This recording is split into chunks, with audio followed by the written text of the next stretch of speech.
Welcome back to the deep dive. This is where we try to take that just overwhelming amount of information coming at us, all the articles, the data, the official statements, and really boil it down and give you that targeted knowledge you need. Okay, let's unpack this. Today, we're diving into something that's unfortunately beyond just a news headline. It's become this grinding reality for a lot of people. The federal government shutdown.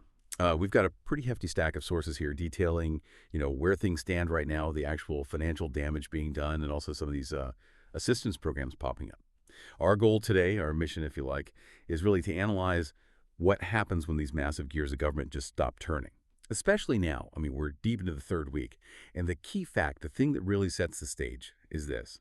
As of October 20th, 2025, the shutdown has hit 20 days. And honestly, there's no clear end in sight, which means the financial pain, it's about to get much, much worse. That lack of resolution is absolutely key. It forces us really to shift how we look at this. It's not just a short-term hassle anymore. It's potential long-term structural damage. What started as, maybe a predictable budget squabble has now hardened into a major crisis. And why?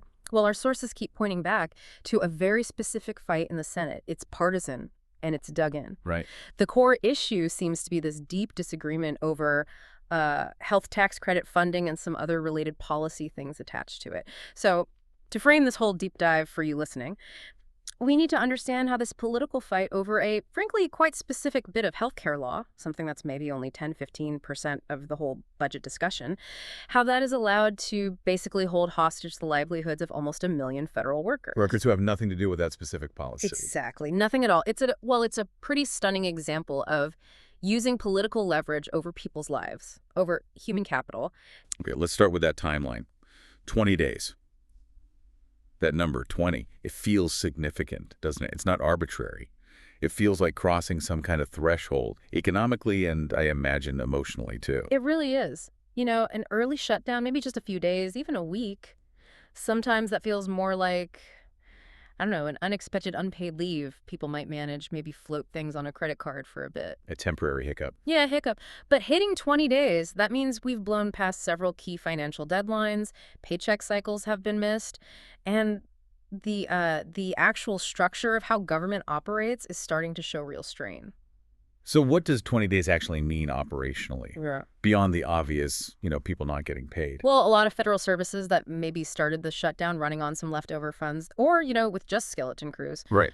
Those reserves are likely gone now, completely depleted. So you're seeing critical projects just shelved indefinitely, major contracts being suspended. And maybe the most important thing, long term, you're seeing this erosion of human capital. I mean, the faith, the loyalty, the morale of the workforce itself.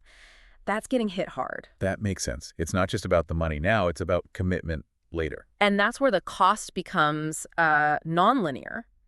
A 20-day shutdown costs exponentially more than, say, a 10-day one. How so? Because it moves beyond just salaries and immediate bills. It hits the institutional capacity. The longer this drags on, the more complicated and way more expensive the eventual restart process becomes. It's not just flipping the switch. No, not at all.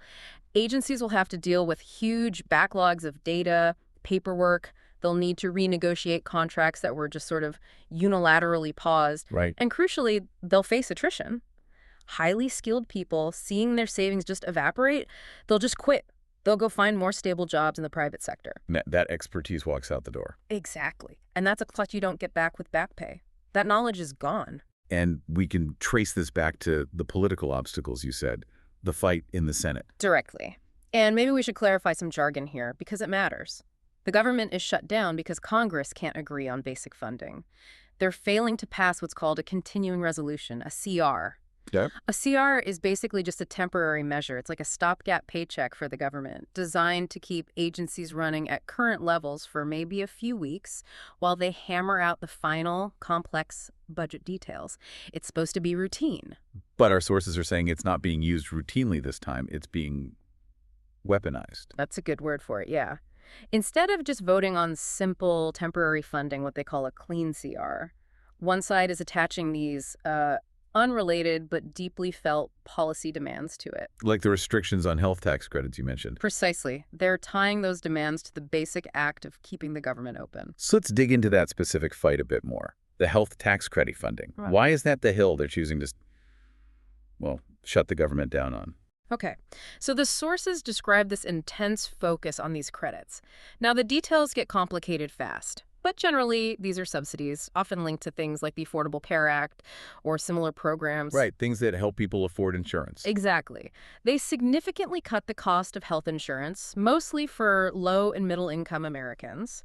The political faction that's prolonging the shutdown wants to change that. They're pushing for a restructuring or maybe restrictions on who gets these credits or how much money goes into them overall. And they see the shutdown as leverage to get that done. It seems so. They view this shutdown as a moment, a chance to achieve a major long-term policy goal, which is, fundamentally about reducing federal spending on these kinds of social programs. So why does that specific fight matter to, say, the TSA officer working at the airport in Atlanta? How does that connect? Because in today's, well, let's call it hyper-partisan environment, when one side digs in its heels on changing a really foundational, expensive policy like this, they seem willing to use the immediate paralyzing crisis of a shutdown as their leverage. The policy goal, restricting those health credits, is apparently seen as more important than the operational need, which is paying federal workers. Wow. It's a perfect illustration, really. You have this high-stakes, kind of specialized political fight over a policy writer. Right. And it translates directly into this widespread, frankly catastrophic pain for the workforce, for the public, mass financial crisis for individuals. It's a bitter irony, isn't it? You'd think with all this pain, this disruption, there'd be this huge sense of urgency to just fix it. You would think. And yet, amidst all this chaos, we get this little note of, well, optimism from the administration, no less. Yeah, we have to bring in this prediction. It comes from the White House economic advisor, Kevin Hassett. Our sources quote him directly predicting the shutdown is, quote, likely to end sometime this week. Which, that sounds like great news, doesn't it? Especially if you're one of those 750,000 people stuck at home. It does sound good on the surface, but we have to look at that critically, right? You've got an administration official saying this. Is it based on some inside info? Maybe a deal really is close. Possibly. But then you weigh that against the cold, hard reality we were just talking about. Yeah. This entrenched Senate fight over something as big as those health tax credits. It doesn't quite add up, does it? That's the disconnect, exactly. And it's one we really have to highlight for you. When you analyze political predictions like that, especially from, say, an economic advisor during a political crisis, the statement often serves a different purpose. It might be less about reflecting reality and more about trying to influence reality, trying to calm markets, maybe ease public pressure. Managing expectations or managing sentiment. Precisely. Predicting an end is near, even if it's maybe premature, can stabilize market jitters for a bit. It might take some heat off the negotiator. But if the Senate fight is genuinely stuck on restructuring something as fundamental and expensive as these health tax credits, and the sources really strongly suggest it is, then a quick, clean resolution seems, well, unlikely. So for Hassett's prediction to be right. For it to be accurate, it would basically mean one side has to suddenly fold, give up on a major policy priority that they just spent 3 weeks shutting down the government to try and win. Which seems improbable given the stakes. Highly improbable based on what the sources detail about the severity of the partisan divide. So it really suggests this prediction is more about, let's say, narrative management than reflecting imminent reality. It feels more like a hope than a guarantee. So we're left balancing this hopeful quote aimed at calming things down against the messy reality of legislative gridlock over some really deep policy divides. Exactly. And while the politicians try to manage that balance, the real toll just keeps mounting for the families who actually depend on those paychecks. Yeah, it accelerates rapidly. Okay, this is where those big abstract numbers, government funding, bureaucracy, this is where it hits home, where it becomes about individual people facing real-life crises. We absolutely need to be clear about the difference between the two main ways people's jobs are being disrupted here. The sources mention furloughs and layoffs. They are not the same thing. Critically different. Yeah. So a furlough, that's temporary, right? It's a mandatory leave. You don't get paid now. But, and this is key, you still have your job. Right. You retain your employment status. And you're guaranteed back pay once the funding comes back. Yeah. It's financially devastating short term, forces you into debt maybe, but the job security, the eventual paycheck, it's still there. Theoretically, yes. The guarantee is there by law. But a layoff, Yeah. that's different. That's permanent. Completely different. That's a separation from employment. Your job is gone. No job to go back to, and no guarantee of getting paid for the time you lost. Correct. That distinction, temporary pain versus permanent loss, is absolutely fundamental when you're thinking about a worker's financial security, their future. And the scale of the temporary disruption, the furloughs, is just staggering. Our sources say roughly 750,000 federal employees furloughed since this began. 750,000 people, often, skilled professional workers, suddenly cut off from their income. And their bills don't stop. Mortgages, tuition, car payments, those don't pause just because Congress is fighting. Not at all. Their fixed obligations keep rolling in while their income is zero. It's using their livelihoods as leverage, plain and simple. Compare that huge number, 750,000 furloughed, with the layoffs. The administration has apparently started actual job cuts in some agencies. Yeah, the sources mention this. It's a more drastic, permanent step. The estimates are that the job cuts could be, quote, north of 10,000. Okay, 10,000 sounds smaller than 750,000. It is, numerically. But for those 10,000 plus people, they're facing permanent unemployment. They need to start over full job search, maybe even a career change. Right. The anxiety is totally different. Exactly. For the furloughed worker, the anxiety is, when will the money come? For the laid-off worker, it's, where will the next job come from? It's a fundamental shift in their life trajectory. That loss is irreversible long after this shutdown ends. And to make this really concrete, let's look at the dates. The sources give us a timeline that shows how this financial pain ramps up. It's not just vague hardship, it's specific. Yeah, the timing is brutal. Federal employees already took that first hit, right? Reduced paychecks around October 10th or 14th. That reflected maybe a few days worked before the shutdown kicked in fully. Right, a partial check probably didn't cover much. Barely covered the first round of bills, I imagine. But now we're staring down the barrel of missing full paychecks. Yeah. If this thing isn't resolved by the next pay dates, which are when? October 24th or 28th? Around then, yeah. Those are the next critical deadlines. So if the shutdown goes past those dates, And the vast majority of the federal workforce will have gone through 2 full pay cycles, basically a whole month, with essentially zero income. zero income for a month. Zero. And that is, well, it's the definition of a household financial catastrophe. Think about someone working for the federal government, maybe living near D.C. or in Southern California, high cost of living areas. Maybe supporting a family. Yeah. What are the practical implications? I mean, really, what happens when you get no paycheck for 2 cycles? Landlords, mortgage companies, they're not usually very flexible, are they? Not typically. They have strict deadlines, late fees. Rent or mortgage is due on the 1st.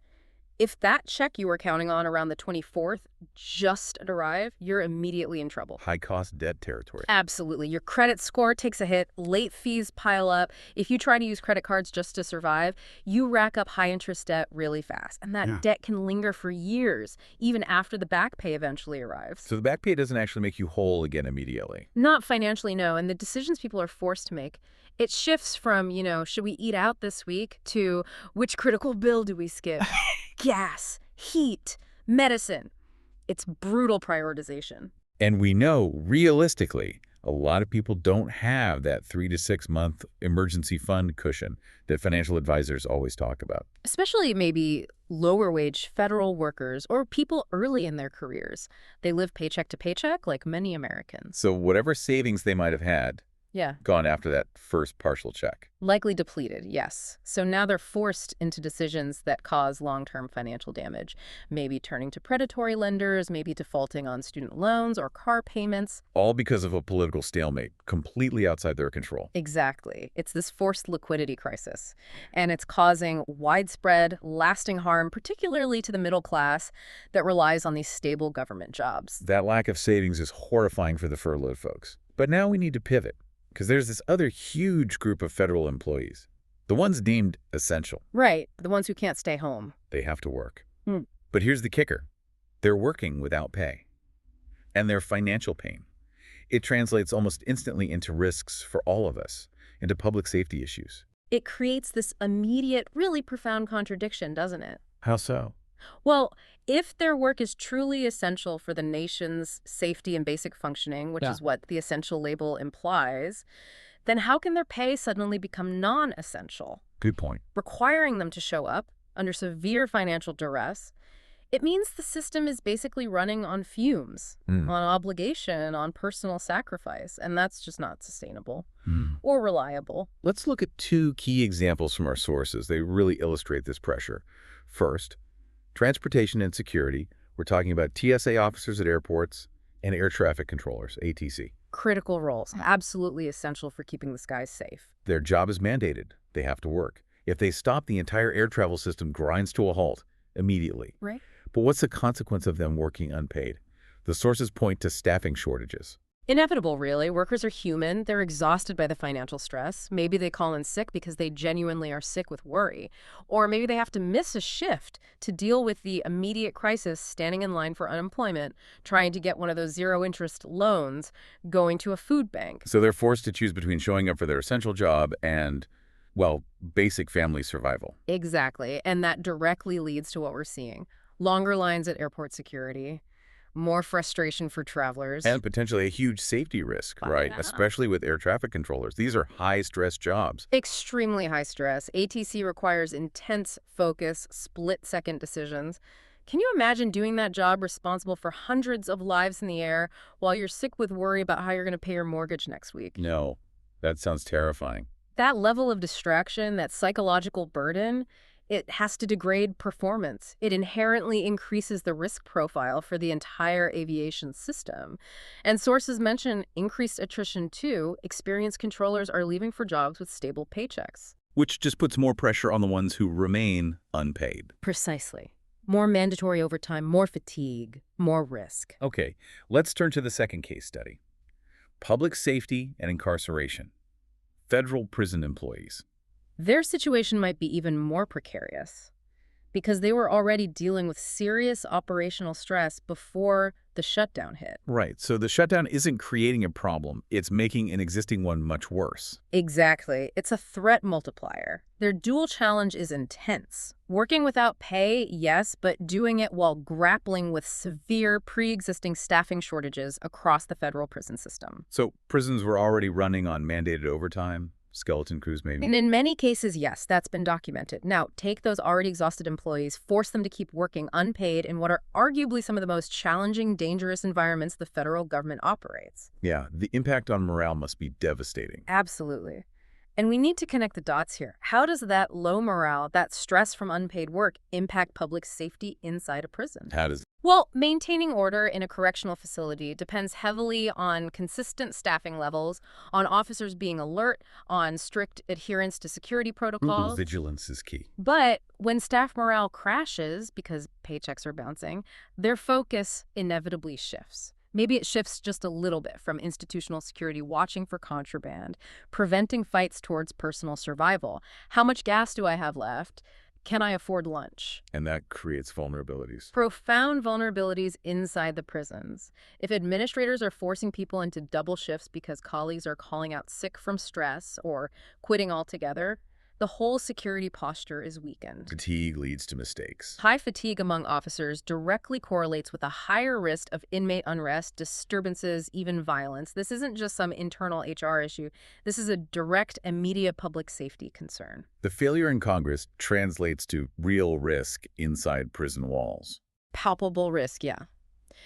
The fact that federal prison employees are specifically highlighted in the sources really underscores how this shutdown is hitting the absolute bedrock functions of government sovereignty, security, basic order. It's a pretty bleak picture. Critical national infrastructure basically being held together by the sheer willpower and unpaid commitment of individual workers. A commitment that's being tested daily and frayed badly by political decisions. Okay, so given everything we've just discussed, 750,000 people furloughed, essential workers under immense strain, public safety risks. You'd think Congress would be rushing to provide immediate, comprehensive relief for everyone affected. Logically, yes. That would seem like the priority. But what we're actually seeing, according to our sources, is, well, something much more limited, much more specific, and maybe politically calculated. That seems to be the case. The sources detail that the Senate Majority Leader, John Thune, is hoping to bring a bill to the floor this week. Okay, a bill. What does it do? Its focus is extremely narrow. It aims only to continue pay for essential employees during the shutdown. So just the people who are currently working without pay. like the TSA officers, the prison guards we talked about? Exactly. It's an attempt to address that immediate crisis, the moral problem and the practical problem of forcing people to work for free in critical roles. Oh, what's not in the bill is just as important, isn't it? It's incredibly revealing, yes. Thune explicitly rejected including the furloughed workers, all 750,000 of them, in this particular piece of legislation. Wow. So help for the workers keeping things running, but not for the ones locked out at home. Right. And that choice feels strategic. Think about it. If you ensure that the essential employees, the ones whose absence causes the most immediate public pain, airport chaos, border issues, prison instability, if you ensure they get paid. It reduces the public pressure to end the shutdown itself. Precisely. It takes some of the heat off. It allows the underlying political fight, the one over the health tax credits, to potentially continue for longer without triggering a full-blown public meltdown. So the message is, the furloughed workers are, politically speaking, more expendable in the short term. It certainly looks that way. The promise of eventual back pay acts like a sort of political sedative for that group. But the essential workers, they need to be paid now to maintain stability, to keep the political maneuvering room open. So their release is being structured around managing the public consequences, not necessarily alleviating the individual financial crisis for everyone. That's a very sharp way to put it, yes. It's about mitigating the most visible crisis points. That's a really critical insight into the political game here. So while this potential bill might help those working unpaid, the vast majority, the 750,000 furloughed, they're left relying on the existing safety nets, right? Correct. And it's important for you listening to know exactly what those are because they exist independently of this new limited bill. Okay, first up, that federal law guarantee. Furloughed employees will get back pay eventually once funding is restored. That promise is solid, yes. It's baked into law. It provides some light at the end of the tunnel, however long and dark that tunnel might be. Right.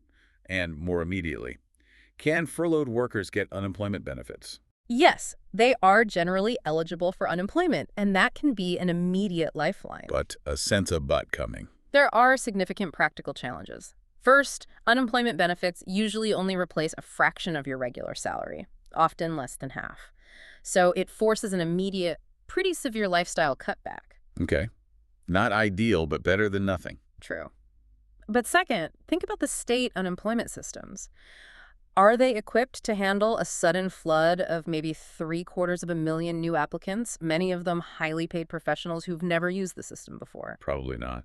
Sounds like a recipe for delays. Massive processing delays, bureaucratic log jams. Absolutely. So the help, even if you're eligible, might arrive too slowly to stop you from missing that mortgage payment or rent payment now. Defeating the purpose of immediate relief. To some extent, yes. And there's another complication. Once the shutdown does finally end and you get your back pay, depending on your state's rules, you might actually have to repay the unemployment benefits you received during the shutdown. Seriously, that sounds like an administrative nightmare. It can be. It's complex, time-consuming, and it can delay your actual financial recovery even after the back pay hits your account. So the safety net is there, it functions, but it's clunky and stressful, especially under this kind of sudden, massive strain. So because that federal safety net can be slow and complicated, maybe the real immediate help comes from elsewhere, like locally. Often, yes. That's where you see more nimble responses. Our sources point to specific support programs cropping up, giving us some real-world examples of assistance. What kind of things? A big one seems to be access to zero-interest loans. This often comes from local institutions. Federal credit unions are huge here. Also, state employee groups, maybe some local government funds. And that zero-interest loan, that's critical because it can bridge that gap. That terrifying 30-day gap, maybe longer, between the missed paycheck and whenever the shutdown ends. It can be the only thing preventing an eviction or a car being repossessed, and crucially, it does it without dumping high-interest consumer debt onto already stressed families. That makes sense. What else? We're also seeing, specifically mentioned in the sources, targeted food assistance programs, particularly in states with large numbers of federal workers. Like around D.C. Exactly. The sources explicitly name Maryland and Virginia. And that makes perfect sense, right? Because those states host huge numbers of federal employees. DOD, intelligence agencies, main agency HQs. The community impact there is immediate and severe. So local food banks, state relief funds. They're seeing spikes in demand. Massive spikes, according to reports. And significantly, demand from families who are normally middle-class professional households, Hmm. people who've likely never needed that kind of help before. That really drives home the severity, doesn't it? When people with normally stable, well-paying jobs are lining up for food assistance. It absolutely does. It shows just how fast and how hard this financial collapse hits when the basic mechanism of federal payroll just gets switched off. This local aid is vital. It's preventing outright hunger and homelessness in some cases. But it's also kind of an indictment, isn't it? It really is. This kind of emergency community response shouldn't be necessary to fill a void created by a political failure happening just down the road in Washington, D.C. #outro. So, as we try to pull all this together, synthesize what we've learned from this deep dive, the picture of this 20-day shutdown is pretty stark. It's not just significant. It feels structurally damaging.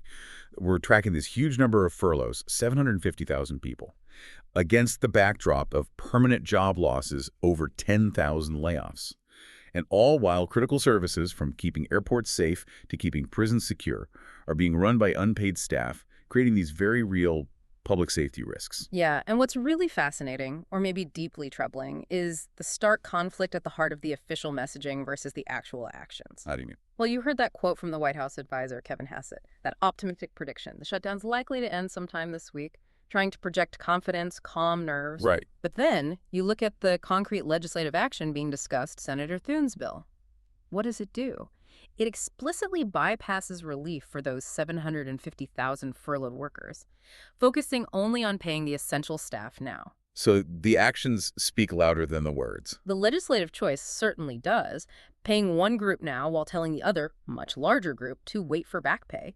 That synthesizes the real political calculation here, doesn't it? It suggests the system is actually bracing for this fight to drag on, and it's only willing to patch up the most immediate public-facing holes. That distinction, who gets paid now versus who gets told to wait and rely on back pay and maybe loans, that feels like the real dividing line in this crisis. It really does. It suggests a clear hierarchy of priorities from the government's operational viewpoint, at least during a shutdown. Which brings us to a final thought for you, our listener, to mull over.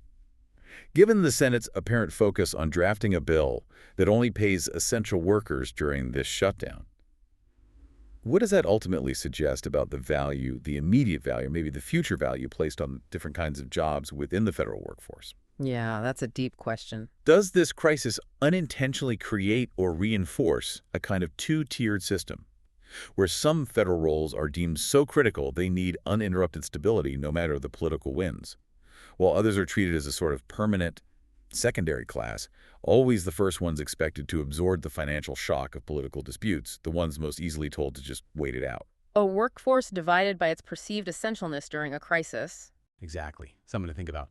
What values place where, and what does that mean long term? We urge you to explore that question further as, unfortunately, this crisis continues to unfold. Thank you for joining us for the deep dive. We really hope this analysis helps bring some clarity during these very challenging times. We'll definitely keep watching for that resolution whenever it might come.